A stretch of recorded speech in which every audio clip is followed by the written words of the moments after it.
Hey, good morning everybody. It's Ryan Bausch, TCA Keto Martial Arts, and this video is going to cover the controls that I'd like to go over with everybody this week. We're going to go through Ikkyo, through Gokyo.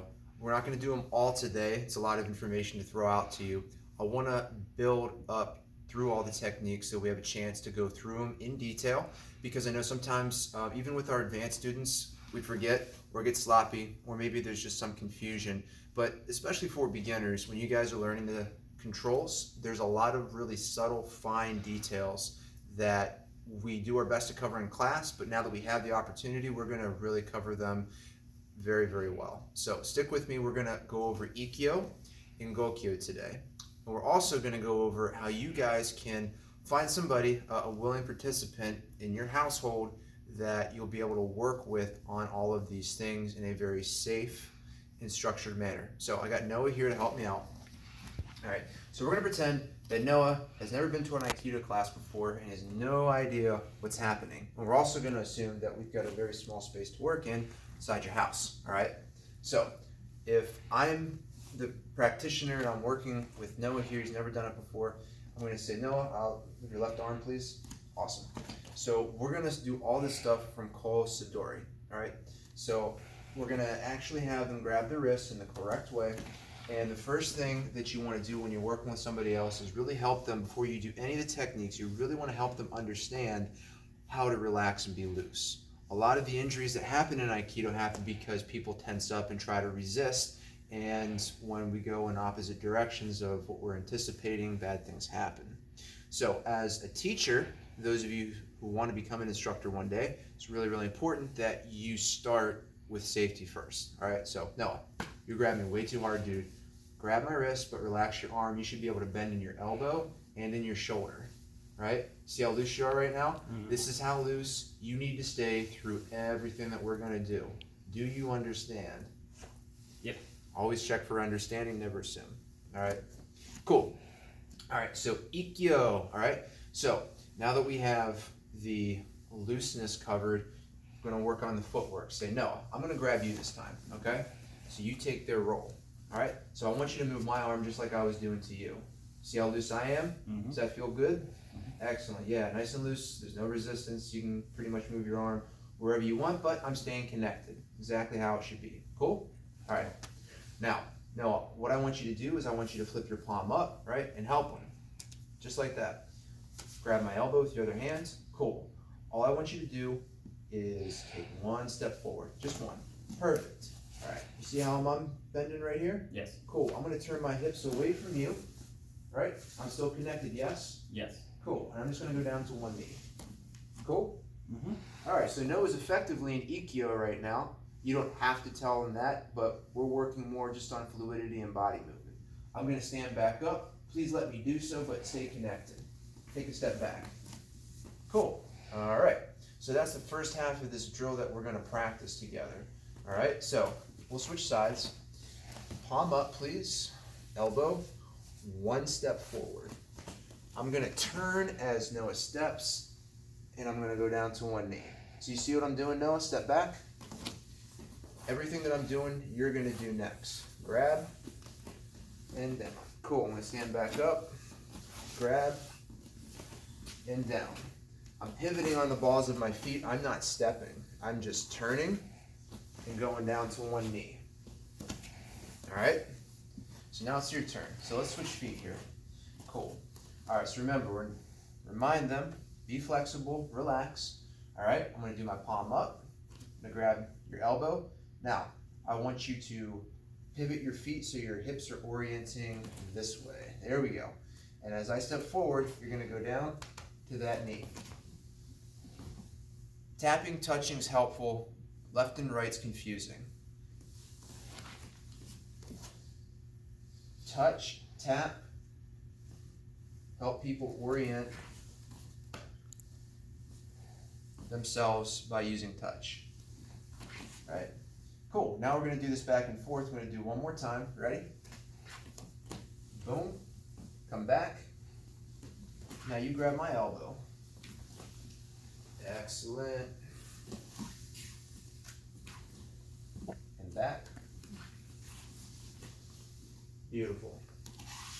Okay, so we've effectively just shown you step by step how to take somebody who's never done any of this stuff before, with safety first and technical portion in mind, how to do this drill so you can modify what you're doing in here with somebody who might not know what to do but can help you stay in shape and practice simply by muscle memory drills just like this. All right, so now let's get into the actual Ikkyo and Gokyo portion of this. All right, let me preface this. Do not, I say again, do not do this with your relative, family member, or whoever else you might find inside your dwelling. This is for you to watch and get an education on. All right, when you get back in here, you can try this all you want. Post story, please. All right, so now we're not working with anybody. Now you guys are learning, watching us. Ikkyo from Kosadori, right? Balance taking does not happen with the arms. It happens with the shifting of the body weight and also taking an opposite angle, right? I'm not staying on the angle that Noah has given me. I'm taking my own angle on Noah by moving just a little bit, staying centered, and taking balance. I don't care what control you're doing, always bring the arm right to your waist. Always, okay? You can keep both hands on the elbow, you can move it to the shoulder, as long as you've got good posture and you're over top of your uke with your arm, their arm at your center, you're good to go. I'm gonna lower mine down to the ground, just like this. So, in order to affect a pin, you've got good control here. You wanna keep one knee on the rib cage, and now we're gonna look at the angle of the arm. This angle is about 90 degrees. It's not where we want it for the pin because the pin points the shoulder into the ground. I can't get a good angle here at 90 degrees. I need to be above 90. How do you do that? You need to move this knee and this arm up so that this angle starts to go beyond 90. So you keep this leg here, move this knee up so it's pretty much in line with the top of your partner's head. Bring the arm up to your thigh. That way you're getting a good downward angle to start with. And notice I'm on my toes. Again, this is for all pins. Toes up, more extreme angle. Toes down, angle relaxes. We don't want our opponent to be relaxed. We want them to be understanding we're in charge and we're doing the pin. So, position my hands here, and I'm gonna roll. Right like this back in. I'm gonna roll. One more time again. Now I've taken the tension out of the arm. Once I've gotten most of the tension out of the arm, I'm gonna do one more and then go towards the ground. Doesn't take much. And we're done. Ikkyo pin has been completed. There are other ways to do the Ikkyo pin. We're not gonna get into those today, but just want you guys to see how we practice this from a key home position, okay? Last one, Gokyo. We'll get into it the exact same way, Kosadori, right? And again, I am not using my arms to push Noah. I am using my hips, and I'm also changing the angle. Two very important things. Noah attacks me on this angle, he's strong here. If I move a little bit out here, his strength is gone because he can only put force in one direction at any given time. So if he attacks me here, I'm going to respond over here. Right, so I'm getting into Gokyo the exact same way, going to the ground. The biggest difference between Ikkyo and Gokyo is what you're doing with the wrist, right? And the pressure you're exerting on it. I'm still taking that angle we talked about earlier, making sure I'm securing the ribs so he can't roll back into me, and making sure my knee's far enough up so I've got that greater than 90-degree angle. I'm going to put the back of his hand flat on the floor, grab under his elbow, and as I lift up, I'm pushing in and in and in, right? Creates pressure here. And the cool thing is, try to make a fist, Noah. I'm preventing him from making a fist because I got pressure on his tendons. And this is Gokyo. Very good pin. If he's holding something that you don't want him to hold, it will make the hand spring open. Okay? So that's Ikkyo, Gokyo.